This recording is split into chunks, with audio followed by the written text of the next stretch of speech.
Yo, what's going on, guys? It's Houston Sports Up back into the video today, and today the Oklahoma City Thunder have swept the New Orleans Pelicans 97-89.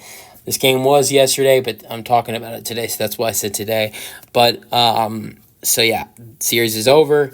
Look, no Zion. That was a big thing in this series. I know that's an excuse that Pelicans fans or NBA fans might use, but I don't think things would have been very different in this series with Zion. I could have seen the Pelicans closing out Game 1 with Zion. I think Game 1 would have potentially been a win for the Pelicans team. But the way the Thunder played in Game 2 and Game 3 of this series with Zion, I don't think there's a shot of winning those games with how well the Thunder played in those two games. And I honestly think with Zion in this game that was last night, I honestly don't know if the Pelicans win this. I mean, honestly, I could see it because the Pelicans played pretty good in this game up until the fourth quarter. They got outscored 27-18 in the fourth quarter. Maybe you're able to get a win here with Zion, but you really can't play that game of, will we win this game without Zion or with Zion? I'll tell you what. I know for sure that Game 2, Game 3 would have been losses with Zion because how good the Thunder played as a team. The Thunder, they're scary. For a young team who has no playoff experience, outside of Shai Gilgeous-Alexander, who has little playoff experience.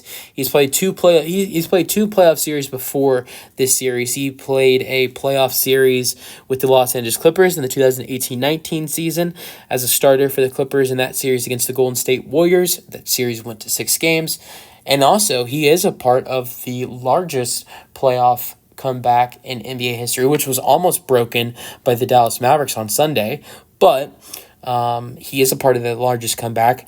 He's won 5 playoff games in his NBA career. 3 with the Thunder, 2 with up until this series. He won 2 with the Clippers, he won 3 with the Thunder in a 7-game series against the Rockets. So he has some playoff experience going to a 7-game series in the bubble with the Houston Rockets, which in my opinion, not just saying this as a Rockets fan, that's one of the best series of all time. I mean, I know that is a series where it's the bubble, right? You look at it, it's the bubble. Who cares? But if you look back at all those games, and I saw this on a TikTok the other day, and that's why I bring this up. 4 years ago, I'm not trying to remember life during that time, during COVID. So, my mind, outside of the Game 7 where James Harden was so clutch at the end of the game with the block, and then, the move that he made when Dort tried to throw the ball out of bounds off of him. That's really the only stuff I remember that series. But I was starting to remember everything watching this TikTok of this series, and every game was close. I think there was only one game that wasn't close, and I think it was like Game 1 or Game 2 in that series that wasn't close. It might have been Game 2. I think it was Game 1. But that series was amazing, and Shai got to play in that series. He played in a series with the Clippers as a rookie. But then the Thunder went into rebuild after that 2019-20 season, after the bubble, when they lost in 7 games. Traded Chris Paul, they made a whole bunch of moves. But outside of Shai, this team has no playoff experience. Josh Giddey, Lou Dort, Lou Dort did play in that 7-game series as well, but that's it. Giddey, Jalen Williams, Chet Holmgren, no playoff experience. The other Jay Williams, no playoff experience. Gordon Hayward sure has playoff experience. He's been in the NBA for a while. He's had playoff experience with Boston and Utah, but he only played 4 minutes.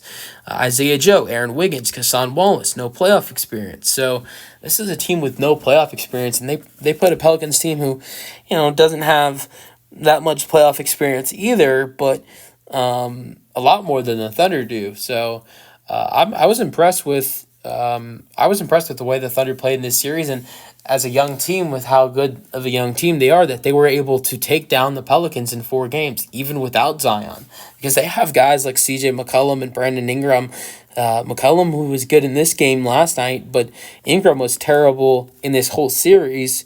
They have Jonas Valanciunas. I thought the Pelicans would have been able to take 1 or 2 games in this series. It surprises me. I did not expect a sweep for this Oklahoma City Thunder team. I predicted OKC to win this series, but I took OKC in either 5 or 6 games And I'm surprised New Orleans was not able to get 1 or 2 games in this series. I think game 1 is definitely a disappointment when you go back and look at it. The Pelicans should have grabbed a game 1 win, but they were not able to get that win. And maybe things change if they are able to get a game 1 win. But the Thunder were able to close out that win, and after that, every other win in this series after the game 1 win was easy for them. So yeah, all right. Let's get into scoring. 24 points and 10 rebounds for Shai Gilgeous-Alexander, 8 for 21, 7 for 13 from the free throw line. 24 points for Jalen Williams with 8 rebounds, 9 for 17. 14 points and 9 rebounds for Chet Holmgren. 14 points for Josh Giddey, 11 points for Lou Dort. And the bench was not huge at all, only 10 points. I don't think that's really good at all from your bench when you have multiple guys. When you have 6 guys coming off the bench, you only put up 10 points. These are guys that are also, four of them are in double digits scoring off the bench. Aaron Wiggins, 16. Kassan Wallace, 14. Jay Williams, 11. Isaiah Joe, 14. So their bench was terrible.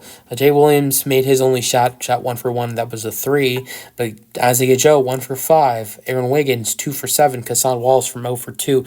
Look, in this next series, it's going to be a harder matchup. You're going to play either Clippers or Mavericks team, which maybe the Clippers might not be healthy, but the Clippers still have Paul George and James Harden if they're not, who are 2 former Oklahoma City Thunder players. And if you don't play them, you play Dallas, who has Kyrie and Luka.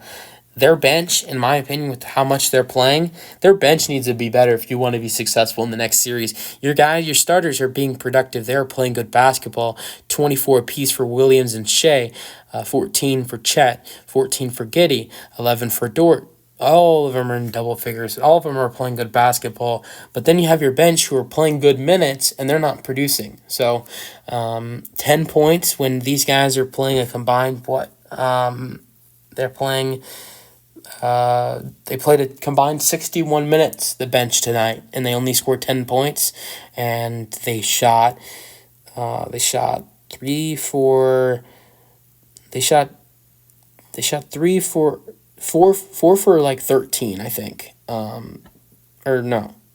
4 for 15. They shot 4 for 15 off the bench, and the three ball not much better. They're off the bench. Their 3-point shooting, they shot 2 for 0 for 6, and then 1 for 7.